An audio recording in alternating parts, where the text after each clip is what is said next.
Je suis Francis Vachon, je suis photojournaliste. Claire Vézina, photographe. Elle a été ma stagiaire pendant un mois cet hiver. Je lui avais prêté ce Think Tank Airport Advantage Plus. Elle a tellement aimé qu'elle en a acheté un. On vous le présente.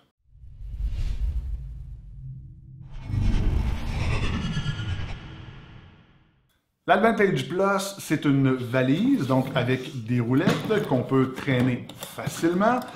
C'est une valise de dimension carry-on, c'est donc fait pour aller en cabine. Ça fonctionne ou ça rentre dans même les plus petits avions régionaux.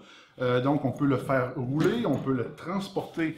Il y a deux poignées, un endroit pour mettre le trépied. Donc ça c'est assez standard maintenant sur les valises. Avant de l'ouvrir, bon, il y a juste une petite section ici. On peut mettre une carte d'affaires, on peut mettre des choses ici. C'est assez profond, donc ça va jusqu'au fond. Donc on peut mettre un laptop sans aucun problème. Il y a une deuxième petite pochette où on peut mettre d'autres trucs. Ici, on a mis une petite tablette. Et c'est fait pour rentrer un Eagle Creek Folder. On va voir tantôt c'est quoi.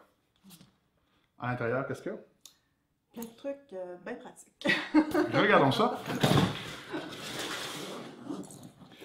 Donc, évidemment, comme tous les sacs, on peut configurer de la manière qu'on veut. Donc, ça, c'est la manière que tu l'utilises en ce moment. Oui. Donc, on a deux boîtiers avec les lentilles déjà installées. Donc, on a une 1635 f2.8 et on a une 24-105 f4. Exact. Et tu as un 6D Mark II et un 6D ici. On a un petit trépied, donc elle met à l'intérieur plutôt qu'à l'extérieur à l'endroit prévu. Un flash, des capes, un chargeur à batterie. On a, qu'est-ce qu'on a ici? Qu'est-ce qu'on a ici? Ah, c'est des petits trucs pour le flash. Ah, OK. Ah oui, un diffuseur. Exact. On a une petite poire.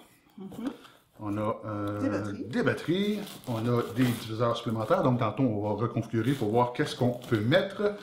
Et évidemment, le raincoat, la protection contre la pluie. Exact. Donc, maintenant, tous les sacs viennent, ou presque, je suppose que tous les sacs viennent, en fait, avec un parapluie spécial pour le sac. Un parapluie, c'est plutôt un imperméable.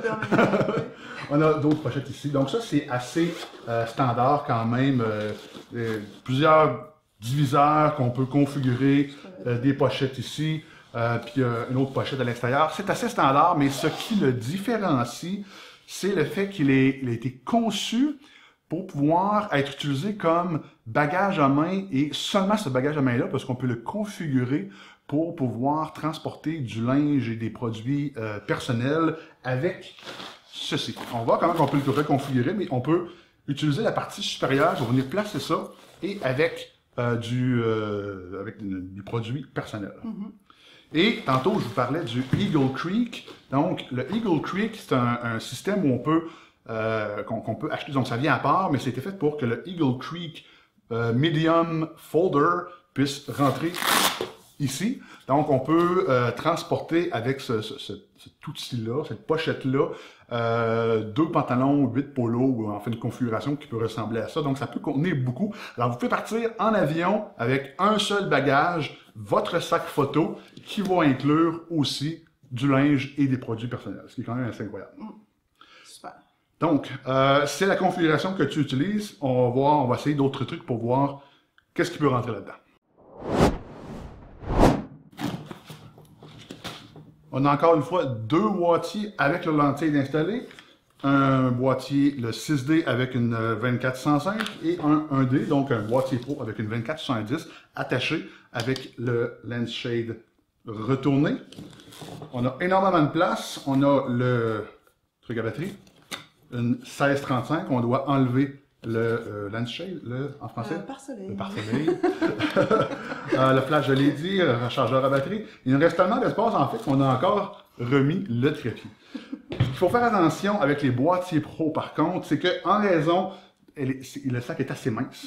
Et vu qu'il est assez mince, ça prend de l'espace pour la poignée rétractable. Ce qui fait que les boîtiers qui n'ont pas pas de batterie pack, ils peuvent rentrer ici, mais les boîtiers pro ou les boîtiers qui ont un batterie pack vont entrer seulement ici parce que la section ici est plus profonde. Donc, si je le mets ici, il se referme tout juste, à côté. Ouais. Par contre, si je le mets ici, là, ça ne fonctionnera plus, il va dépasser.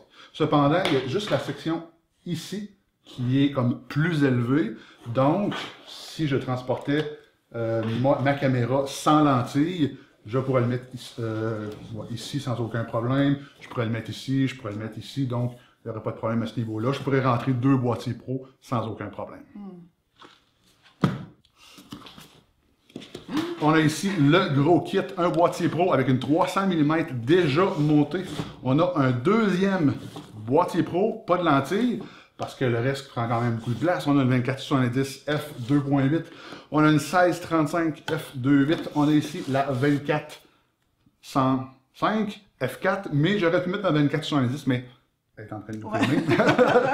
On a les pare-soleil des 2 lentilles, on a un flash et on a un chargeur à batterie. Wow!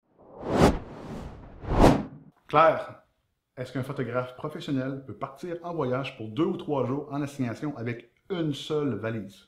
Oui. C'est ça qui est fantastique avec cette valise-là, et c'est unique à ma connaissance, c'est absolument unique à cette valise-là, c'est que on a ici un compartiment et un sac qui vient avec, où on peut mettre linge, produits personnels, etc. Donc, qu'on peut enlever, qu'on peut transporter dans sa chambre d'hôtel et combiner avec l'espace qui est pensé ou prévu pour la dimension exacte d'un Eagle Creek, où on peut mettre 2, 3 pantalons, quelques polos, donc du linge pour plusieurs journées. Donc, en combinant les deux, on peut partir avec seulement cette valise-là pour plusieurs jours, sans aucun problème, avec de l'équipement pro, parce que, en plus de la petite valise, on a chargé 2 boîtiers pro, donc un sans lentille, le deuxième avec la 24-70 déjà installée, avec le pare-soleil renversé. On a la 24-105, ou qui est l'équivalent d'une 24-70 f2.8. On a aussi une 1635 f2.8. On a un petit flash. Et un chargeur à batterie. Et encore une fois, évidemment, de l'espace pour mettre d'autres trucs juste ici.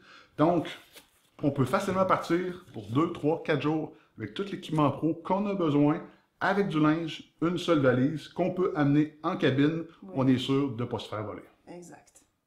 Et ça roule bien, hein? Ça roule bien, oui. Ça fait maintenant, ça fait quoi, 1 mois, 2 mois que tu l'as? À peu près, oui, c'est ça. Et 1 mois et demi. Et satisfaite? Ah oui, oui. Ça roule très bien. Tu prends ça, là, ça vient tout seul. Quand tu as surtout à faire une prise de vue, puis tu dois laisser ton véhicule loin du lieu de la prise de vue, c'est merveilleux. Donc, même lorsque c'est pas en voyage, dans les assignations de tous les jours, c'est parfait. Oui, oui.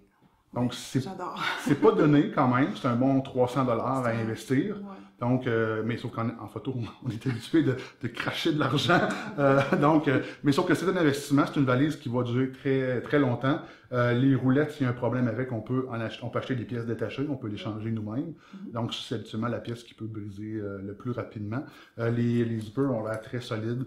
La construction semble très solide. Très pratique. Puis tu peux faire, mais on l'a vu, on peut faire comme plein de scénarios au niveau là, de comment on va aménager ça. Là. Fait que c'est vraiment génial. Alors que vous ayez beaucoup d'équipements professionnels, un peu d'équipements amateurs, ou une combinaison de tout ça entre les deux, ça peut contenir ce qu'on veut, on fait la configuration qu'on veut, et elle va durer très longtemps. Yeah. Vous avez apprécié cette vidéo? Partagez-le, un pouce en haut, commentaire. Si vous voulez voir d'autres vidéos que je produis, abonnez-vous à ma chaîne juste ici. Et si vous voulez, en attendant, voir d'autres vidéos, il va y en avoir un ici et un juste là.